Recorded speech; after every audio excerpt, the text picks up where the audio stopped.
टिळकनगर शिक्षण प्रसारक मंडळ संचालित लोकमान्य गुरुकुल. Children, today we are going to learn chapter number 1, the sentence. मुलांनो, आज आपण ग्रामरचा चॅप्टर नंबर 1 द सेंटेन्सेस पाहणार आहोत. आता सेंटेन्स म्हणजे काय? सेंटेन्स म्हणजे वाक्य. तर ही जी वाक्य आपण लिहितो किंवा बनवतो, तर ही कशी बनतात?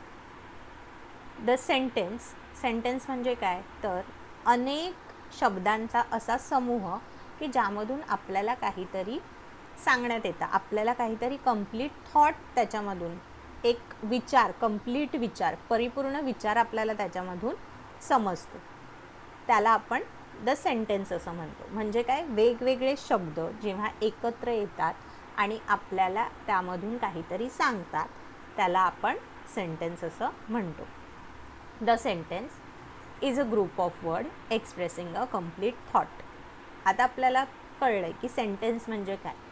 तर हे जे सेंटेन्स असतात, ह्याचे 4 प्रकार असतात. इंग्रजी आपलं जे ग्रामर आहे, in English grammar there are 4 types or you can say kinds of sentences. ह्याला जे सेंटेन्सेसचे प्रकार आहेत त्याला काइंड्स असंही म्हटलं जातं किंवा टाईप्स असंही म्हटलं जातं. तर ते कोणते हे आपण पाहूया आता. There are 4 kinds or types of sentences: declarative sentence, interrogative sentence, exclamatory sentence and imperative sentence. आता declarative sentence is also known as assertive sentence. Declarative sentence म्हणजे काय? तर ज्यामध्ये आपण एखादी गोष्ट डिक्लेअर करतो, एखादं स्टेटमेंट आपण सांगतो समोरच्याला, एखादं वाक्य आपण सांगतो, त्याच्यामध्ये आपण एक कंप्लीट थॉट सांगतो, त्याला declarative sentence. Declarative itself tells us, declare, आपण काहीतरी डिक्लेअर करतोय, त्याच्यामध्ये ठामपणे सांगतोय, म्हणून त्याला डिक्लेरेटिव्ह सेंटेन्स असं म्हटलं जातं. Second is interrogative. इंट्रोगेटिव्ह म्हणजे काय? इंट्रोगेशन, एखाद्याचं इंट्रोगेशन करणं, म्हणजे त्याला क्वेश्चन विचारणं.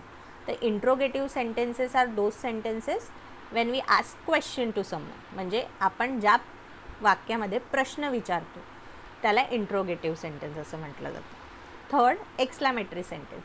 Exclamatory sentences are those sentences which expresses our emotion. Exclamatory sentences म्हणजे काय?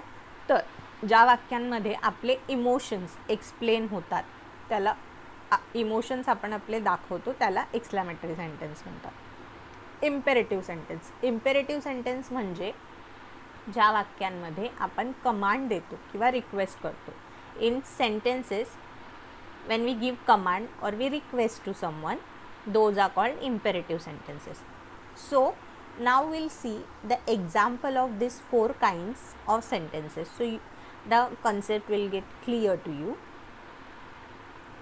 Types of sentences. First, assertive or declarative sentence. This sentence relates to fact, thought, opinion and end with full stop. आता declarative किंवा असरेटिव्ह सेंटेन्समध्ये काय सांगितलेलं असतं? आपल्याला एखादा fact सांगितलेला असतो, एखादी थॉट सांगितलेली असते किंवा एखादं ओपिनियन दिलेलं असतं, आणि डिक्लेरेटिव्ह सेंटेन्स हे नेहमी फुलस्टॉपसोबत एंड होतात. द व्हेरी सिम्पल वे, जर तुम्हाला टाईप्स ऑफ सेंटेन्सेस ओळखण्यासाठी आले, if the question is like that, find the type of sentence. Okay, तुम्हाला एक सेंटेन्स दिला आहे आणि त्याचा तुम्हाला टाईप शोधायचा आहे. तर जर त्याच्यामध्ये फुल स्टॉप असेल तर तो काय असेल? तो डिक्लेरेटिव्ह सेंटेन्स असेल. आणि जर त्याच्यामध्ये काही सांगितलेलं असेल आपल्याला, फॉर एक्झाम्पल डिक्लेअर केलेलं असेल, for example David loves travelling with friend. आता इथे आपल्याला काय सांगितलं आहे? एक फॅक्ट सांगितलं आहे की डेव्हिड जो आहे त्याला ट्रॅव्हलिंग करायला, फिरणं त्याला खूप आवडतं त्याच्या मित्रांसोबत, ही त्याच्याबद्दलची माहिती आपल्याला दिलेली आहे इथे, आणि it ends up with the full stop. So जसं आपण वरती म्हटलं, this sentences relate to fact and it ends up with the full stop. Second, imperative sentence. An imperative sentence expresses an order, request, command or suggestion. जसं मी म्हटलं की imperative sentences आपल्याला त्यामधून काय कळतं, तर आपल्याला एखादी ऑर्डर दिली आहे किंवा आपण एखाद्याला रिक्वेस्ट करतो आहे, तर ते आपल्याला इम्पेरेटिव्ह सेंटेन्सेसमधून कळतं. For example, go to the grocery shop. Now over here command is given, जा, ग्रोसरी शॉपमध्ये जा. ओके, किराणाच्या दुकानामध्ये जा असं आपल्याला सांगण्यात आलं. तर ही ऑब्व्हियसली कमांड आहे. जर मला कोणाला रिक्वेस्ट करायची तर मी कसं म्हणेन, please give me your pen. So please मी रिक्वेस्ट करते की मला तुझा पेन दे. So we come to know that this is imperative sentence. Third, interrogative sentence. Interrogative sentence जसं मी आधी तुम्हाला सांगितलं, इंट्रोगेटिव्ह सेंटेन्स म्हणजे जिथे आपण क्वेश्चन विचारतो असे सेंटेन्स.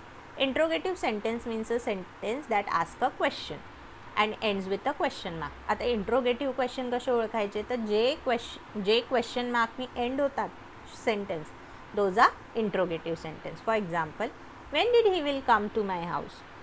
आता इथे आपण बघितलं की हा एक प्रश्न आपण विचारतो आहे की तो माझ्या घरी कधी येईल, आणि हा एंड होतो आहे क्वेश्चन मार्कनी. तर इम्पेरेटिव्ह, इंट्रोगेटिव्ह आणि असरेटिव्ह सेंटेन्सेस फाइंड आउट करणे इज व्हेरी इझी.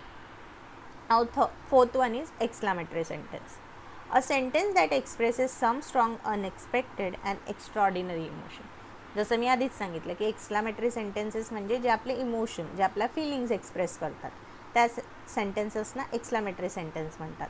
आणि एक्सक्लामेटरी सेंटेन्सेस हे नेहमी एक्सक्लॅमेशन मार्कनी संपतात. जसं असरेटिव्ह सेंटेन्स फुल स्टॉपनी पूर्ण होतात, इंट्रोगेटिव्ह सेंटेन्स क्वेश्चन मार्कनी पूर्ण होतात, तसेच एक्सक्लॅमेटरी सेंटेन्सेस हे फुल स्टॉपनी एंड, हे एक्सक्लॅमेशन मार्कनी एंड होतात.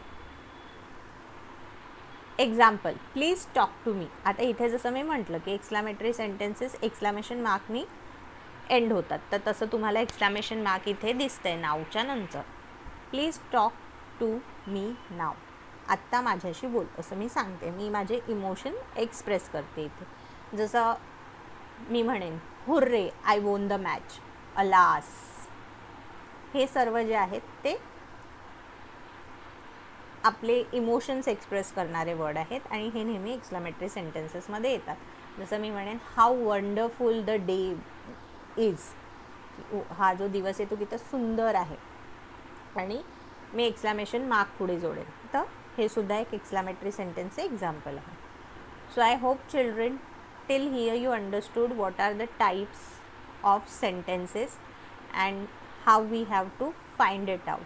So in further part we will see the exercise on this chapter. Thank you.